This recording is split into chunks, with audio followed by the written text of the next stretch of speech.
All the listeners and all the students, আজকে আমাদের আলোচ্য বিষয়টা হচ্ছে লাইট অর্থাৎ আলো। আমাদের ফিজিক্যাল সায়েন্সের একটা ইম্পর্টেন্ট চ্যাপ্টার, একটা important part, a important part of physical science, that is called light or আলো। বাংলা ভাষায় যাকে আমরা আলো বলে থাকি। ক্লাস 10-এ বর্তমান সময়ে যে পশ্চিমবঙ্গের যে সমস্ত ছাত্রছাত্রীরা WBBSE বোর্ডে পড়ছে তাদের একটা চ্যাপ্টার হচ্ছে আলো। আলোতে প্রথমে আমাদের জানতে হয় যে দর্পণ কয় প্রকার। দর্পণ হচ্ছে দুই প্রকার, একটা হচ্ছে অবতল দর্পণ,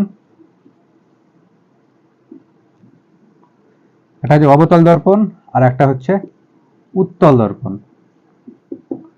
তাহলে একটা উত্তল দর্পণ আর একটা অবতল দর্পণ।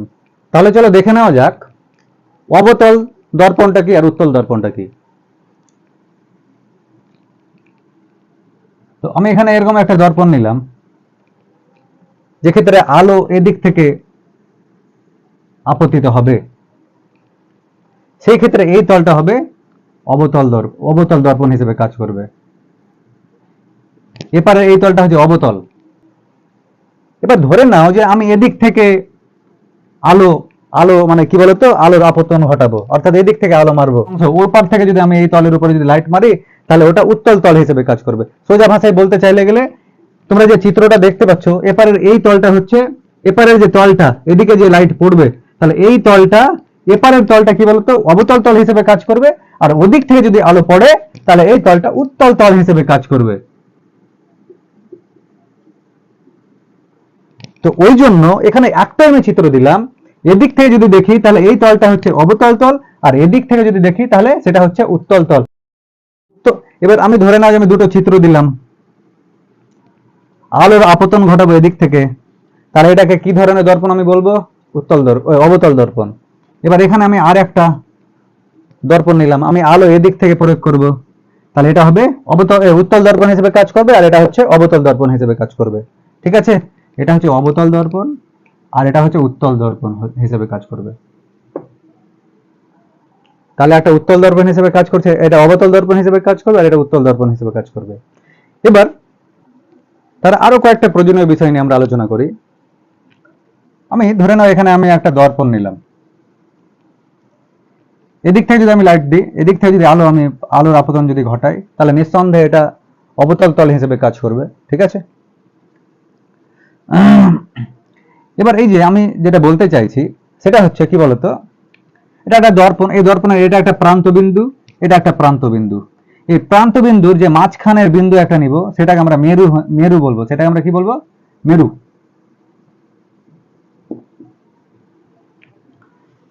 এবার এই যে আমরা দর্পণটা নিয়েছি, এই দর্পণকে যদি আমি একটা গোলক যদি পরিকল্পনা করি, এই দর্পণটাকে আমি একটা গোলক পরিকল্পনা করলাম, তাহলে মানে এই দর্পণটাকে একটা যদি গোলক যদি পরিকল্পনা করি, তাহলে নিঃসন্দেহে ওর একটা কেন্দ্র রয়েছে।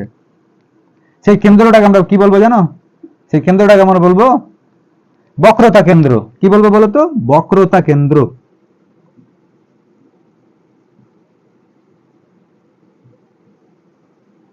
তাহলে ওই কেন্দ্রটাকে আমরা বলবো বক্রতা কেন্দ্র। এবার আমি যদি এই বক্রতা কেন্দ্র আর মেরুটাকে যদি যুক্ত করে দিই, তাহলে একটা সরল রেখা পেলাম। ঠিক আছে, এবার যুক্ত করে বর্ধিতও করতে পারি। তাহলে এই যে সরল রেখা এটা পেলাম, এই পুরো সরল রেখাটাকে আমরা বলবো প্রধান অক্ষ। কি বলবো বলতো, প্রধান অক্ষ বলবো।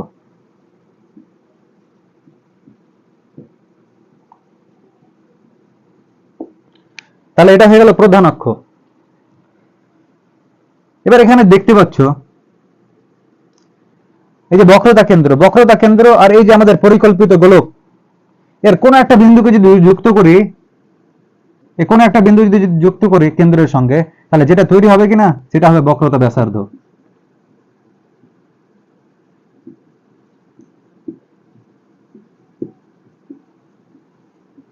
এটা হলো বক্রতা ব্যাসার্ধ।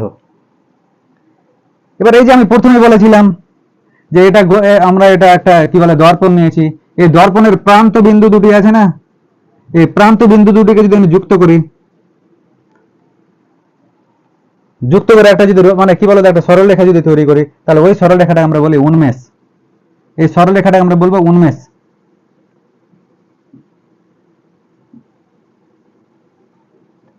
এটা হয়ে গেল উন্মেষ। ঠিক আছে, তাহলে এগুলো হচ্ছে আমাদের জানার বিষয়। একটা হচ্ছে বক্রতা কেন্দ্র, মেরু, বক্রতা ব্যাসার্ধ, প্রধান অক্ষ, আর হচ্ছে উন্মেষ। চলো আরো কিছু নিয়ে আলোচনা করি। এটা মিটিয়ে দিলাম আমি এটি।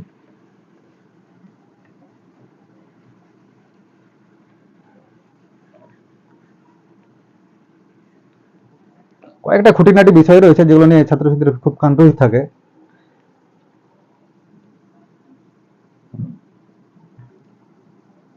তাহলে আমি আর একটা অবতল তল হিসেবে, অবতল দর্পণ হিসেবে কাজে লাগাবো, এরকম একটা নিলাম, দর্পণ নিলাম। ঠিক আছে, তাহলে আমি প্রধান অক্ষ টেনে নিচ্ছি। এটা হচ্ছে প্রধান অক্ষ, প্রধান অক্ষ টেনে নিলাম। ঠিক আছে, এবার এটা হচ্ছে আমাদের প্রধান অক্ষ, কারণ নিঃসন্দেহে এটা মেরু আছে, এদিকে কোনো একটা জায়গাতে হয়তো আছে বক্রতা বা বক্রতা কেন্দ্র হয়তো আছে। ঠিক আছে, এবার কি বলতো, আমি এই প্রধান অক্ষের সমান্তরালে লাইট মারবো। এখান থেকে ধরে না লাইট মারবো, অথবা এখান থেকে হয়তো লাইট মারবো। প্রধান অক্ষ এটা, এই প্রধান অক্ষ আছে, এখানে আমরা চিহ্নিত করে দিই, এটা হচ্ছে প্রধান অক্ষ।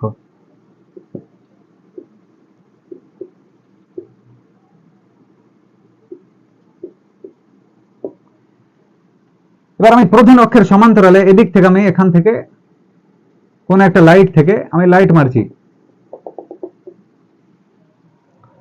প্রধান অক্ষের সমান্তরালে, এই যে প্রধান অক্ষ দেখতে পাচ্ছ, এই প্রধান অক্ষের সমান্তরালে রেখে একটা লাইট থেকে আমি আলো প্রয়োগ করলাম দর্পণটাতে। তাহলে ওই যে লাইটের আলোটা ওখান থেকে কি বলতো ছিটকে এরকম ভাবে বেরিয়ে আসবে।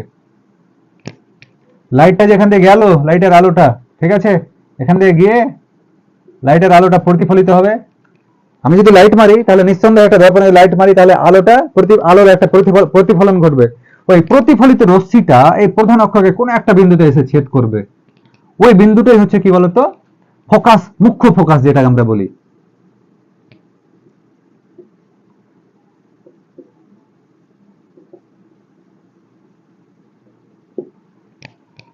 এটাকে তাহলে আমরা কি বলবো বলতো, মুখ্য ফোকাস। ওই বিন্দুটাকে আমরা বলবো মুখ্য ফোকাস।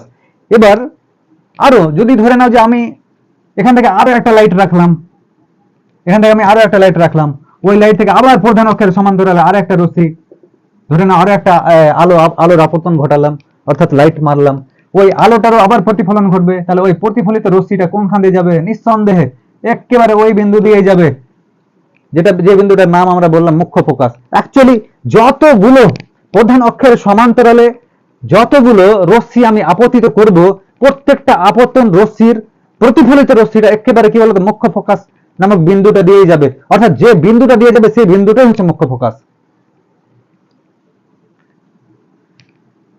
চলো দেখি, আমরা আর একটা দর্পণ নিলাম। এটা একটা দর্পণ, এটা হচ্ছে প্রধান অক্ষ। ঠিক আছে, নিঃসন্দেহে এটা মেরু।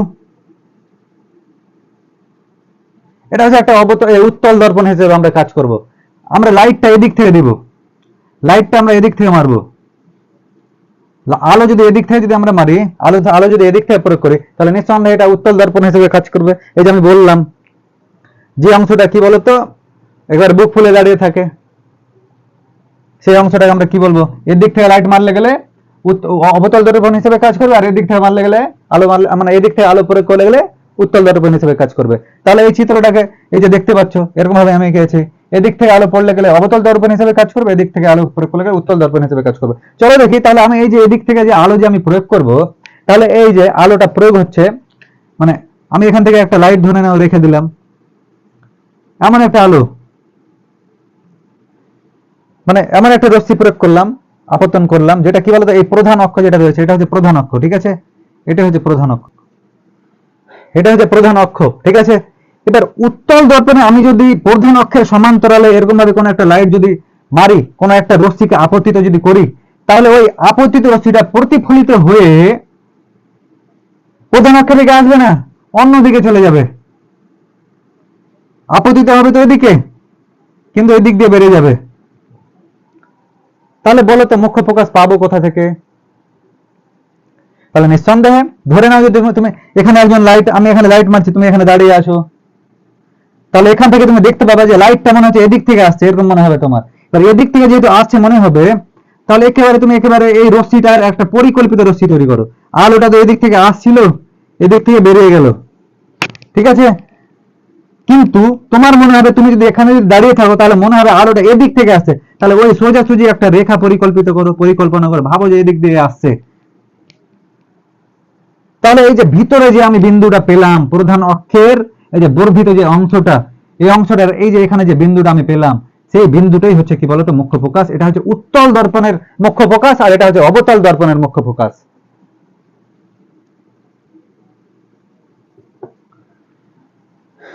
তাহলে এই হচ্ছে মুখ্য ফোকাস। চলো দেখো, এটা যদি মুখ্য ফোকাস হয় তাহলে আরেক ধরনের ফোকাস আছে যেটাকে আমরা গৌণ ফোকাস বলি। চলো দেখি সেটা নিয়ে আমি আলোচনা করি।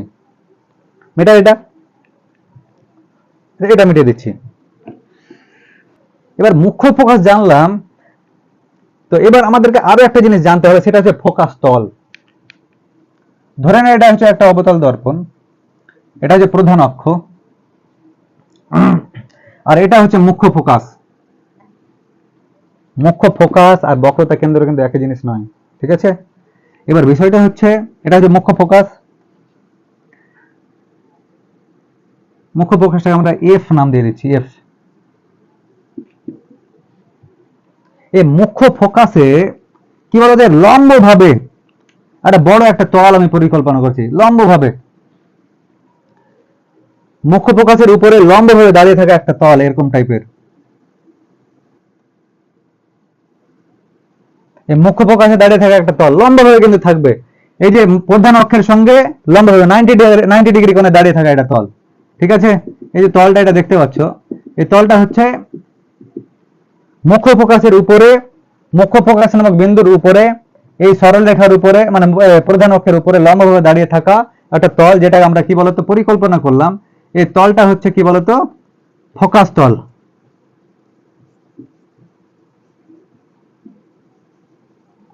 ঠিক আছে? এটা হচ্ছে প্রধান অক্ষ, এটা হচ্ছে আমাদের প্রধান অক্ষ। এবার কি হবে বলতো, আমরা তো ওখানে কি বলতো এই যে প্রধান অক্ষের সমান্তরাল রশ্মিগুলো টেনেছিলাম, ওই জন্য একটা নির্দিষ্ট বিন্দুতে এসে ছেদ করছিল, কোন একটা প্রধান অক্ষকে কোন একটা নির্দিষ্ট বিন্দুতে, তাহলে সেটা হচ্ছে আমাদের মুখ্য ফোকাস। কিন্তু আমরা যদি সেই রশ্মিগুলোকে, যেগুলো এদিক থেকে আপতিত রশ্মিগুলো পড়বে, সরি, যে আপতিত রশ্মিগুলো পড়বে সেগুলো যদি প্রধান অক্ষের সঙ্গে আমি সমান্তরাল ভাবে যদি না নিয়ে থাকি, প্রধান অক্ষের সঙ্গে সমান্তরাল ভাবে নিলাম না, তাহলে সেই তলগুলো, তো আমি এখানে একটা নিলাম না, এখানে এই সরল রেখার সমান্তরালে আর একটা রশ্মি নিচ্ছি। এই রশ্মি দুটো আপতিত হলো দর্পণে, এই রশ্মি দুটো দর্পণে আপতিত হলো। এরা কিন্তু প্রধান অক্ষের সঙ্গে সমান্তরাল নয়, কিন্তু এরা পরস্পর নিজেদের সঙ্গে সমান্তরাল। এমন দুটি রশ্মি কি বলতো প্রতিফলিত হয়ে যাবে এদিক দিয়ে, এমন দুটো রশ্মি প্রতিফলিত হবে, কিন্তু এই যে ফোকাস তল যেটা দেখতে পাচ্ছ, এই ফোকাস তলেরই কোনো একটা বিন্দুতে ছেদ করবে। তাহলে এই বিন্দুটাকে আমরা বলবো গৌণ ফোকাস। তাহলে কি বললাম, যে এমন দুটো বা চারটে বা এমন কিছু রশ্মি গুচ্ছ যেগুলো প্রধান অক্ষের সমান্তরালে থাকবে না কিন্তু দর্পণে আপতিত হবে, এমন ধরনের রশ্মিগুলো পরস্পরের সঙ্গে এই ফোকাস তল যেটা থাকবে কিনা, সেই ফোকাস তলেরই কোনো একটা বিন্দুতে গিয়ে ছেদ করবে, এটা গ্যারান্টি। মুখ্য ফোকাসে ছেদ করবে না, কিন্তু ফোকাস তল যেটা আমি বললাম কিছুক্ষণ আগে ডিফাইন করলাম, ওই ফোকাস তলেরই কোনো একটা নির্দিষ্ট বিন্দুতে গিয়ে ছেদ করবে, সেই বিন্দুটাকে আমরা বলবো গৌণ ফোকাস।